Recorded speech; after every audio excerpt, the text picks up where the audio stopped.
Huwag ka magtakulim. Ako po, galing na po ako sa lagi na lang malungkot. So, ayun, pinipilit ko na lang sa kuya na Maging masaya. maging masaya. And then, nagtampo lang po ako nung time na Ay, kulang po kami sa tulog ata. Tapos, nakatulog ako. Tapos, ginising ako ni Rayster.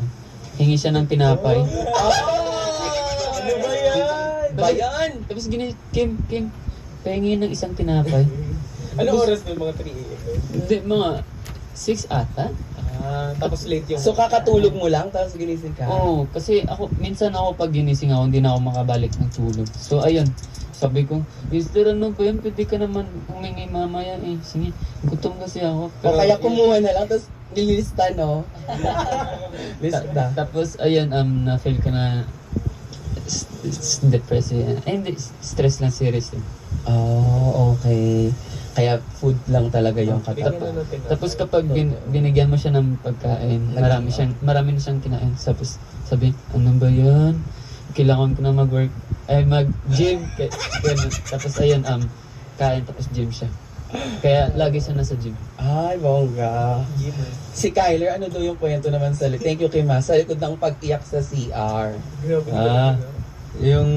Yung time po na yun, totoo po yung nangyari na yun. Kasi may time po talaga na homesick din ako. Pero isang beses lang, hindi na nangyari ulit.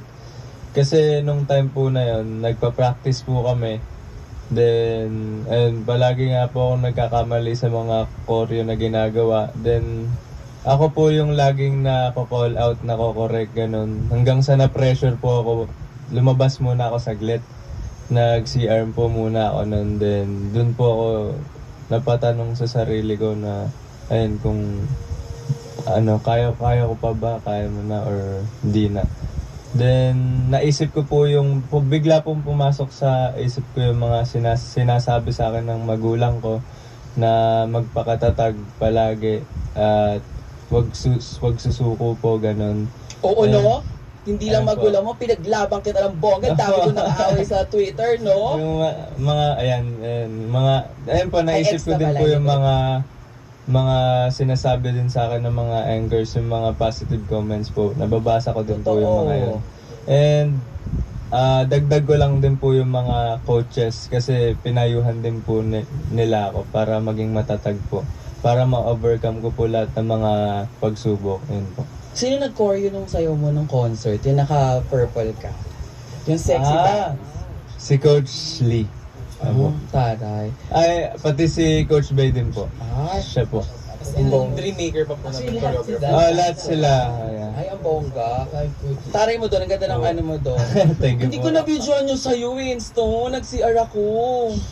Sayang. Kasi kanya po yung una. Oo, Solo tapos wala yung bag ko, nasa assistant ko yung bag ko, tapos nandun lahat ng gamit ko kasi nga, di ba nung papasok kayo Kai, tsaka Racer, nagkasalubong tayo, kukunin ko pa lang yung, Opo. di ba, nung papasok kayo, nandun na sila naka-entrance, oo, late kasi, oo, tapos pagdating, hindi ako nakapag-restroom agad, so nung may solo slot na, yung sa'yo di ko nakunan, mamaya na lang kunan ko, Mag-perform ulit. ito na lang. Hindi, joke lang. Hindi, pero kasi ini-issue na naman ng mga tao na ba't daw wala, hindi daw ba kitabit, ganyan-ganyan. Kung alam lang nila, di ba? Itong lahat ng mga batang ito, feeling nga namin nila Sela at nina Gab, para talaga namin silang mga nakshi. Oo, yes. Pag-usapan naman natin yung Mexico, sino lang yung nakapunta ng Mexico?